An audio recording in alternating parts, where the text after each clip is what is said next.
And action. So if you've noticed on my channel lately, I've been covering more things from liberal theologians to atheists. Many of them come at us Christians in pretty bad faith with the same amount of hostility given today's political climate. In a way, this is a big reason the apologetics movement came out in full blast.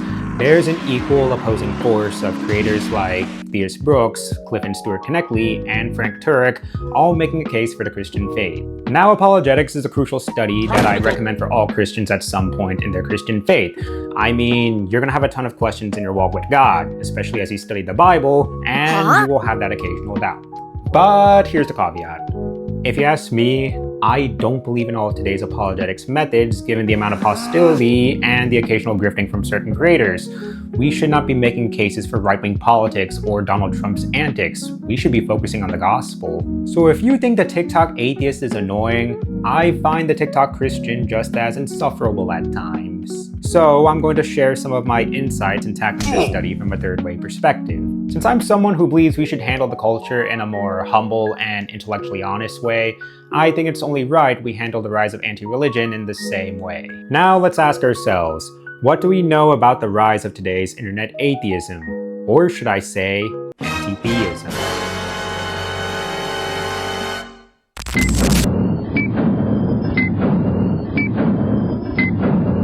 TikTok atheism is really no new phenomenon. There's always some kind of viral response to something that angers people about religion. In Catholic theologian and theistic apologist Trent Horn's book, Answering Atheism, he outlines a lot of layers on the war against religion. Getting the definitions out of the way, atheism is, I don't believe in God because of a lack of evidence.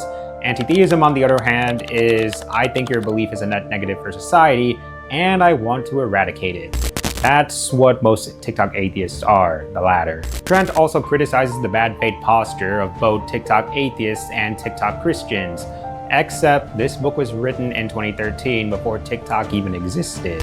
What he was referring to, however, was the new atheist movement of the 2000s. This was all a knee-jerk reaction to 9/11 and pointing out the dangers of religious extremism. Basically, atheism stopped being this quiet discussion in the library. It wasn't just, I don't think God exists anymore. It was more, your belief in God might get us all unalive. That is textbook anti-theism. But yeah, these anti-theist voices debated so many prominent Christians in this time period. Most of their arguments stemmed from the belief that all religion is evil, and they tried to tackle multiple angles too. Richard Dawkins was really prominent in proving atheism's true from his scientific standpoint using Charles Darwin's backing.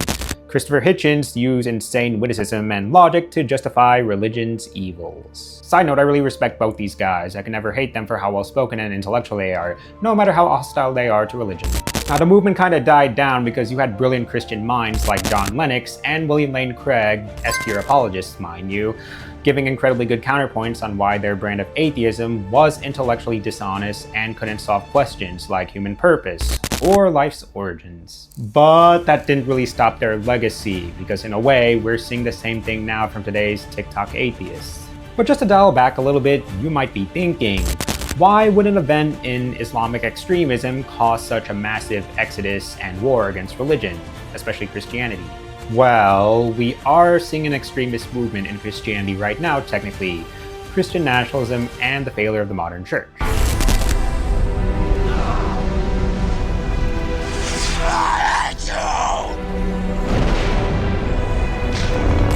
I've been waiting for you, Obi-Wan. We meet again at last. The circle is now complete.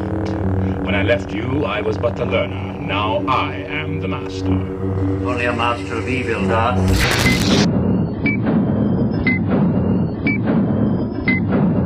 So in the past 2 years, you've probably seen it. Political and religious identities started to become synonymous. In fact, a 2026 PRI report found that nearly a third of Americans now qualify as Christian nationalists or sympathizers. Given that Christian nationalism is becoming pretty loud and almost normal in the American church now, it's almost understandable that these TikTok atheists see this and decide to label all Christians as idolaters of Donald Trump. I mean, come on! Bruh. Trump has a White House faith office with Paula Flippin White, who pretty much treats him like a messiah. In fairness, Christian nationalism to reasonable people just means wanting Christian values for the entire nation, which on paper is a good thing. But unfortunately, it just doesn't work like that. It's like saying communism will work on paper when it really hasn't worked in any practical sense historically. The fact that the non-Christian world sees this as dominionism, basically the idea that the church must conquer the culture through political force, that's pretty alarming. Especially given the fact that voices like Doug Wilson are advocating stripping women's voting rights or playing apologetics for chattel slavery, while also saying he wants the nation to be Christian.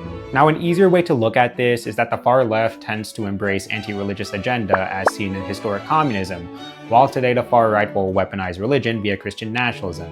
As we all know, extremes are never good. That's why we have to study why these people fall into these tribes in the first place. But no matter, do you see how this can potentially line up with Islamist extremism? Christian nationalism is a lot closer to the Taliban than it is any sort of covenant of Christ. And it doesn't even stop there. Let me spitball everything that I've seen rile up anger against the church over the years. Spiritual abuse in the church, covering up sexual abuse in the church, purity culture damaging women in the church's complete incompetence to handle LGBTQ people with dignity, legalism in the church. Enough already!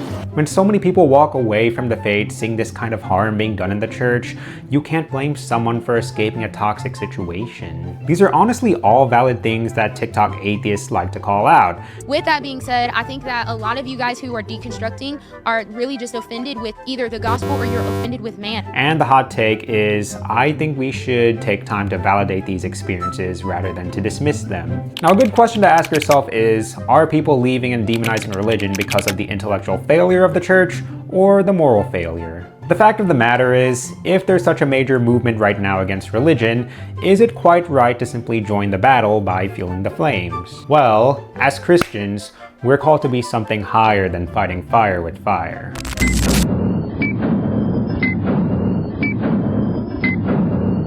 One, we have to stop treating the internet like a battlefield and more like a meetup space. We set boundaries with both toxic atheists and toxic Christians, and we engage with those who engage with us in good faith. People in the deconstruction community, for example, aren't always looking to debate. They're looking for someone who isn't trying to sell them a political candidate or a shame-based lifestyle.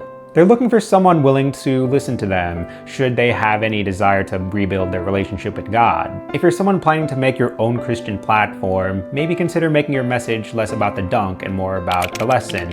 What would you want to teach a skeptic or ex-believer about the faith in a positive light? And let's be completely honest, the algorithm will always be pushing these TikTok atheists against the Christians and profit off the infighting. But you have to remember what Paul said in Ephesians 6, who the real enemy is. Our enemy isn't the keyboard warrior in a comment section attacking your faith. Heck, it isn't even someone like Richard Dawkins inspiring these strangers with his agenda. The real enemy is the one trying to divide us from God. So if we had New Atheism, I propose we have something called New Apologetics. Even if our apologetics proves that the resurrection is true, but we're still mean-spirited or obsessed with political power, we failed. So it's not enough that we know our Bibles or all our faith's history. We should also have a heart that reflects Jesus Christ when he broke bread with us sinners. God bless.